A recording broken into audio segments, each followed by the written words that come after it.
Welcome to Innovate Pasadena Presents. I'm your host, Beth Kuchar, president of Innovate Pasadena. And I'm here today with Grant Hosford, CEO and co-founder of codeSpark. Welcome, Grant. Thank you. Thanks for having me here. Thanks for joining us. So let's get started, and maybe you can tell us a little bit about codeSpark. Sure. So codeSpark is now officially 5.5 years old. The idea for codeSpark started when I was working at Idea Lab, which is a tech incubator here in town. Locals probably have heard of it. And my young daughters, who were 4 and 6 at the time, asked me how computers work. And I thought that was a pretty cool question for young kids, so I wanted to support them. Yeah, big question. I don't think I was thinking about that when I was that age.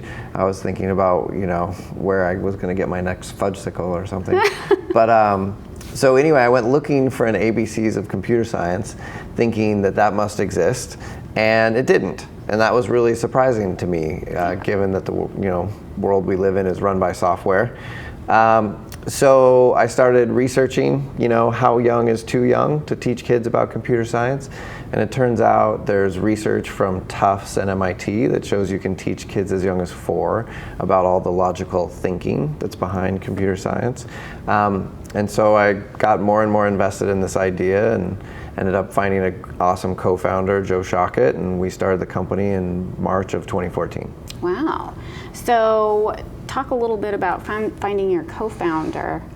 What's his background and what's his sort of investment in the idea? Well, so first I'll start with my background just because it'll help explain why I needed him. Okay. So my background is eclectic. I kind of come out of finance. I was an investment banker doing mergers and acquisitions in Sao Paulo, Brazil early in my career. I then got into tech. And in tech, I became someone who used data for building products and doing marketing. But I was not a coder, and no one would let me write production code for anything. So I needed a builder to be my partner. So I went looking for someone who could do that and who could take this idea that I had and make it a reality. And I had tested my idea with a paper prototype, and I'd gotten really good feedback from about 30 teachers and about 100 kids that the idea made sense to them and they enjoyed it. So it was time to turn it into a real thing. So I interviewed over 15 people that I tracked down through meetups and LinkedIn and other places. Cold calling people. Cold calling, reaching out by email, getting introductions from people. And then I was actually at an Innovate Pasadena event at Cross Campus, I think it was. And someone said, hey, I think I know a guy who could help you build your prototype, and I think he might be your co-founder. Oh, wow. And I thought, well, I definitely want to meet him. And that person was right. Within 5 minutes of having coffee with Joe, I knew he was the right guy. So he had worked at Disney for almost 13 years, built big, successful kids experiences at scale. First, he was in Imagineering doing AR and VR for the parks. Then he built big, successful subscription games like Toontown Online. Oh, wow. And then he also helped acquire and run Club Penguin, which was a big online social network for tweens. So really awesome experience. Plus, he had 3 kids, taught all of them to code, was a Lego robotics coach for almost 7 years, and is a really good guy. So it made it easy. We joined forces, almost immediately and started the business about 6 weeks later. Wow, sounds like just the perfect match. Everything came together. Yeah. So but it was definitely like a lot of luck and hard work to find him. Yeah, it sounds like it. And it, finding the right co-founder is a very important thing. Well, it's huge because, one, you don't want to duplicate yourself. That's not that useful. You need someone who's complementary to your skill set and who also respects the boundaries that you set up early on. We're super respectful of each other's space and each other's expertise, and I think that's been very helpful and instrumental in our success. So, he doesn't really want to do what I do, and I don't really know how to do what he does, so it works. And he took all my ideas and made them a lot better, frankly. So it's been a great partnership, and also he's the kind of guy that people want to work with because he's very talented technically, and so that's helped us build probably one of the best teams in the kids' education space. Wow, that's amazing. So you find Joe, and 6 weeks later, you start working. What was that process like? What happens next? Yeah, well, again, I'll take a step back, which was, so I'm working at Idea Lab, and I'm working with Bill Gross, who's amazing and a legend for lots of good reasons. And I had this idea about kids computing, and it actually was born of an idea that Bill had. So Bill had me working on an idea to help middle school kids and high school kids practice coding and make their own apps. So I was thinking about that space, and then we just hadn't thought about maybe we could make it, even for really young kids. So he was very supportive of the idea right from the beginning when I told him that this is something I was interested in. So it probably was ridiculously easy for us compared to some other companies, because I went to Bill, I told him that I was, obsessed with this idea and that I was going to do it full time. And he said, well, we'd love to be a part of it. Let's talk. And within a couple of weeks, we had hammered out an agreement, and they became our first investor. And Bill became the chairman of my board and is still the chairman today. Wow. Did you have to go through a pitch process with him or anything like that? I mean, I did, but we'd been working together for almost a year, so he knew me really well, and I think there was a high degree of trust. And he got the idea immediately and, understood the market. And his experience at Knowledge Adventure, which was an ed tech company that he started in the 90s doing CD-ROMs, helped him see, the potential for what we were doing. Oh, that's cool. What did your girls think of the product as you were working on it and as it was taking shape? Did you test out anything on them? Oh yeah, so that was one of the best parts of, running the company early on, is that my girls were what we called our CTOs, our chief testing officers. And they're very different. They have very different personalities. And so when they both liked something, we knew we were on the right track. And we tested everything with them. And then there's also characters in the game that represent all three of my kids, including my older son. And so Naomi the ninja, there's Safari Sam, and then there's a chef that's kind of modeled after my son. Wow. That must be flattering for your kids. Did they tell all their friends? Totally, and like Naomi wears her ninja t-shirt. And, yeah, it's pretty cute. They're into it. That's awesome. Yeah. So you worked at Idea Lab before embarking on CodeSpark, and I happen to know that you have a little bit of history in the tech space in Pasadena. Not a lot of people know what a great center for technology this has been for the past 20 years. Yeah. Can you share a little bit about some of those past experiences? For sure. Yeah, so we moved here from Seattle in 2004, summer of 2004. We moved here because tech was hot. I was coming from the tech scene up in downtown Seattle. One of the first people I met here was Andy Wilson, one of the founders of Innovate Pasadena. He actually recruited me to my first job down here, which was a company called Blue Lava Group. It was doing niche commerce. And then when I left Blue Lava Group, he introduced me to the CEO of eHarmony at the time, Greg Waldorf. And so I worked at eHarmony for almost 6 years and became the guy who started new stuff. I started different new lines of business within eHarmony. And I think, eHarmony was one of the great tech companies of Pasadena. The team there, especially in retrospect, was unbelievable. They've all gone on to do some pretty incredible things. And I think it speaks to the talent base here, And in fact, a lot of things went a little sideways when eHarmony moved from here to Santa Monica. So, let that be a warning to you, Pasadena CEOs. Because what you forget about is how loyal people are to the good businesses here, because they love the lifestyle. They don't want to do that commute over to the west side. And if you have something good, people are very happy to be part of it and help you take it to whatever that next step is. Absolutely, and there's a lot of great talent here. Yeah, I mean, you've got, we talk about it all the time, but you've got Caltech, you've got the Claremont colleges nearby, you've got Occidental, you've got Art Center, right? So, and there's others I'm sure I'm forgetting. I mean, of course, downtown you've got USC, So there's a ton of talent, and it's a interdisciplinary talent. It's not just tech. It's not just design. It's all of the above. So we love being here, and I have to say my team loves being here too. Plus there's, downtown Pasadena is lovely and lots of great places to eat and all the things that matter in terms of quality of life. So I wouldn't want to be anywhere else. Yeah, that's awesome. And so as an Idea Lab company, do you still run out of the Idea Lab office? Yeah, so it's funny, I'm kind of ready to go establish our own space, but the team loves it, so we haven't been in a hurry to move out. We're still there, we're right in the heart of it actually. And we'll probably be there for at least another year, I would imagine, and at some point we'll move out and kind of establish our own footprint in the world. But it's so great to be around other teams trying to solve difficult problems. Also, the Idea Lab services are super helpful. We've never had a finance, HR, or PR person. We've always used Idea Lab services off and on. Yeah, which is really nice. So yeah, we'll be there for a while, and it's been amazing to have that flexible, approach right around us as we were growing up.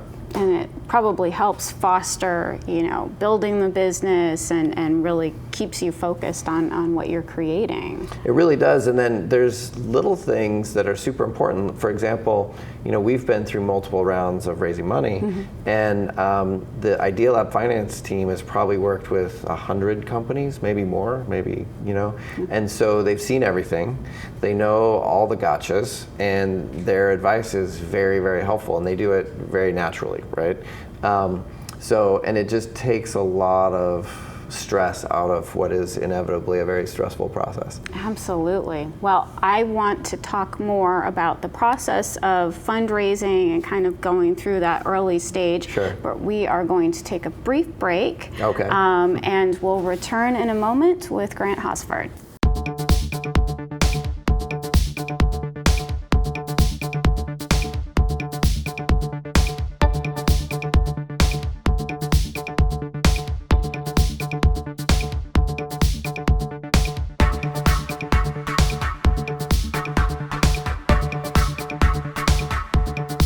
Technology reinvents and changes itself all the time, so we have to keep up. Innovation is not a luxury. I think it's a necessity.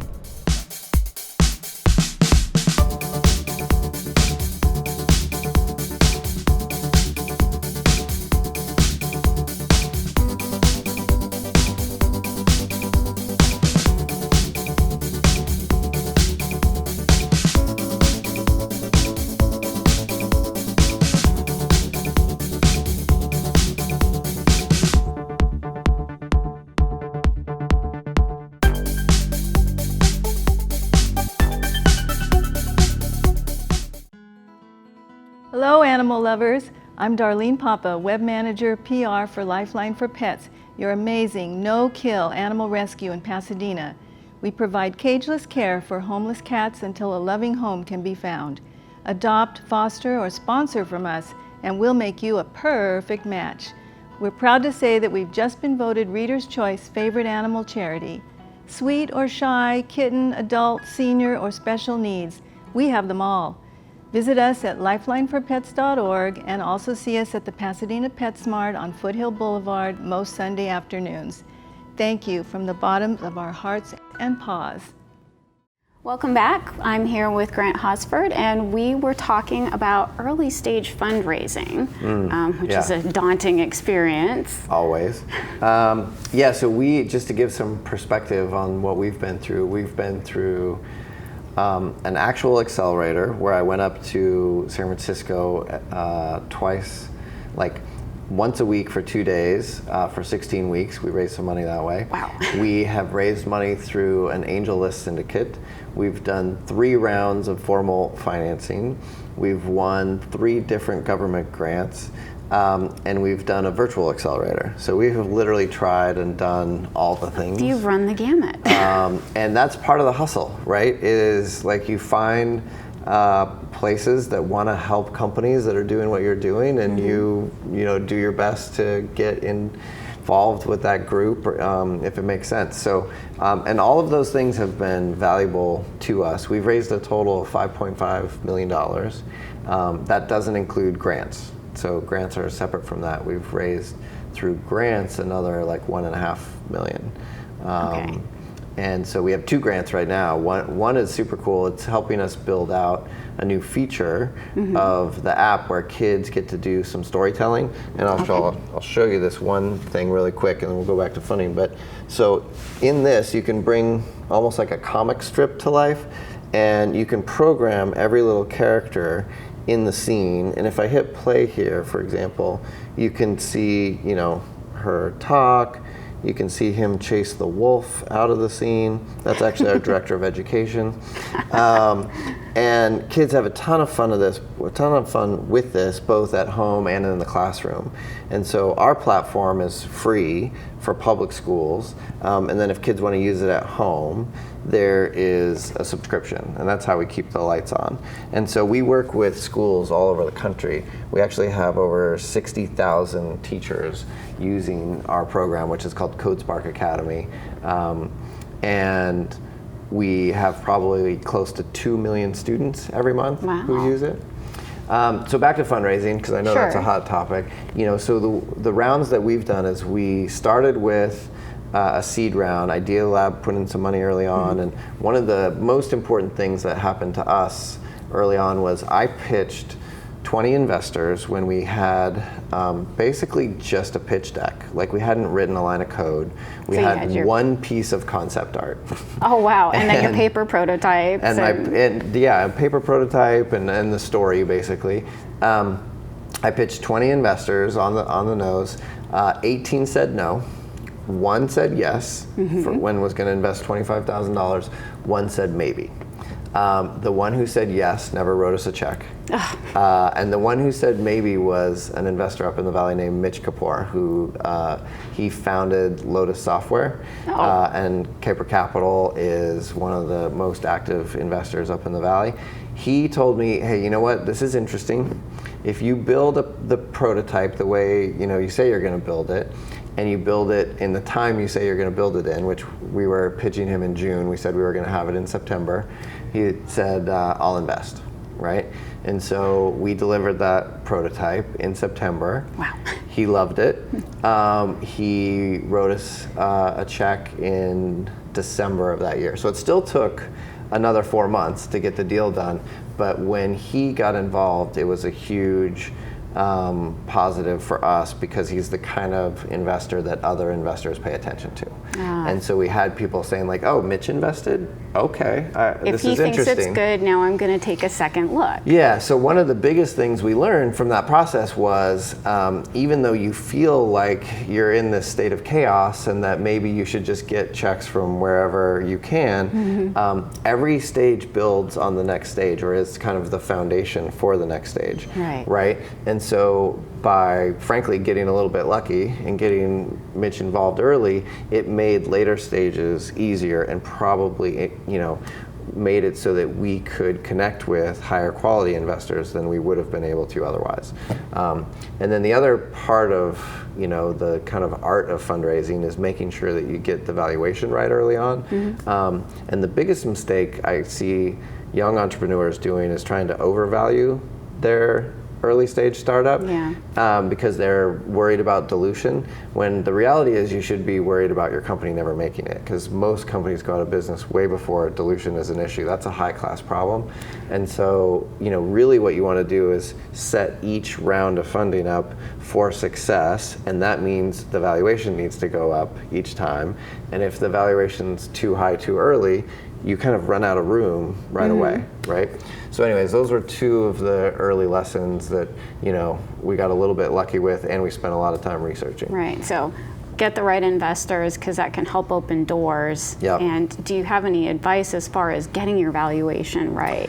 Well, so the best advice I got was don't set the valuation yourself. Let the investor, do not say a number first. They will ask you for a number over and over. You just gotta be firm. And you say, you tell us what you think it's worth. And so thank goodness I did that with with Mitch because frankly I wasn't thinking of a number that was as high as what he was thinking of. So you saved yourself. That's yeah, it wasn't good hugely advice. different, but it was like so. And then and the terms were easy, and he's such a pro. He made it super easy. He's their whole firm. So Mitch does a lot of investing with his wife Frida. They're kind of this amazing power couple that are super supportive of entrepreneurs, and they've helped us at every stage of our journey.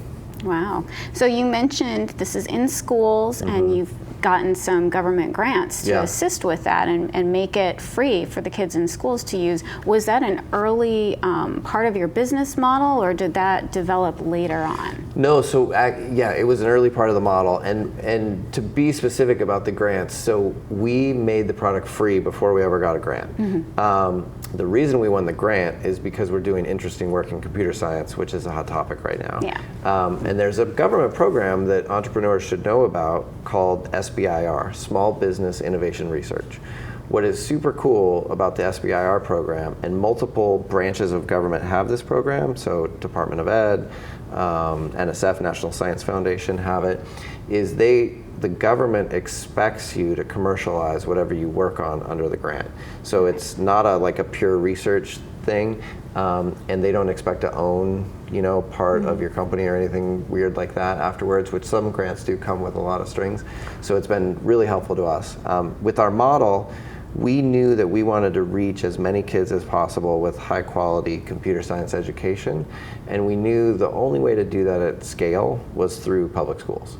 So we looked around and we saw that actually another local company, ABC Mouse, which is based in Glendale, had a model that was successful where they gave the product away for free to schools, and then they charged parents a subscription. So we tweaked that model a little bit, and then we launched with that model in 2016. So we have a bunch of free resources for public school teachers, including curriculum, and then we have a whole different set of resources for parents. And so if a public school teacher is watching, can they go to your website and find more information? Yeah, you can just go to codespark.com. You register, there's a link for teachers. It looks like a little schoolhouse. Okay. Once you get to the teacher dashboard, it's very obvious what to do and how to sign up. And there's no gotchas, like we don't charge teachers for anything and never will. And we have a core curriculum, we have a curriculum around game design, and now we have a curriculum around combining English language arts with coding, because the trend for computer science in elementary school is to use it as a tool for making things and solving problems in other subjects, including math and English language arts. Oh, so how these are a lot of different programs that you've developed. How do you keep coming up with fresh ideas? Yeah, so our team is amazing. We have, and we give them a lot of room to ideate, right? And we do a lot of brainstorming. Also, just as importantly, maybe even more importantly, we're really tightly connected to our customers. So we interview teachers, parents, and kids every month.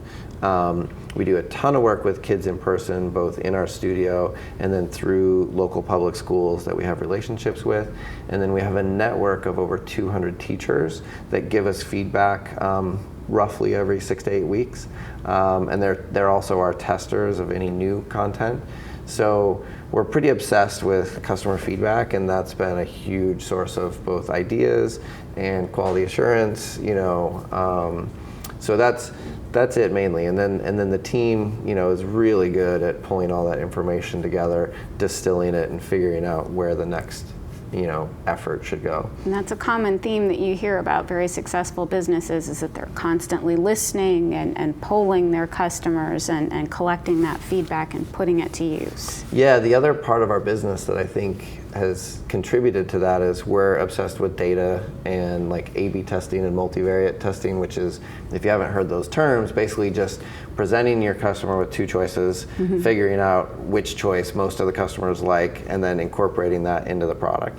And so at any given time, we have 6 to 10 tests where we're trying to figure out what really helps, either the kid learn how to use a new concept, for example, helps the teacher figure out a new part of the curriculum, helps the parent through onboarding, whatever it is. We're testing those things all the time. Cool.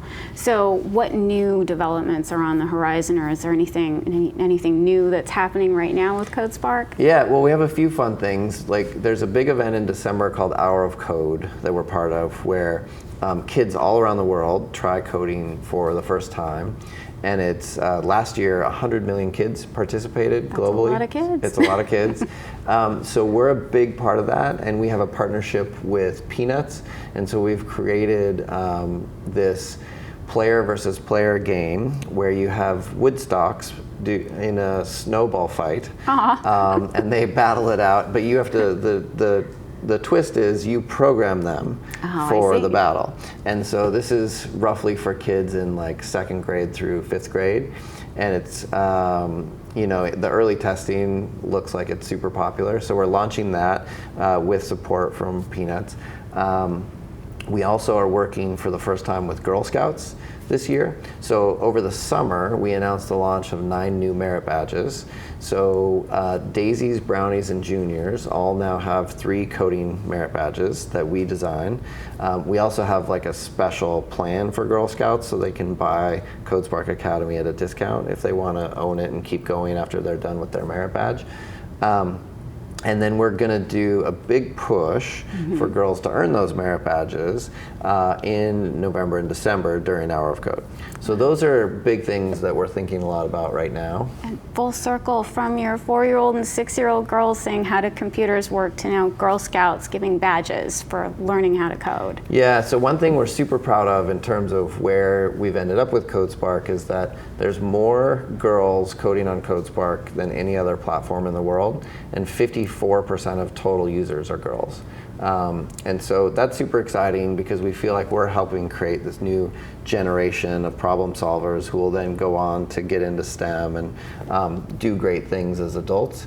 And we spend a lot of time working directly with girls here in Pasadena. So 10 to 12 times a year, we run a free game design camp for low-income girls, and we do it through a great partner called Steam Coders, who helps us, find the girls and organize the events.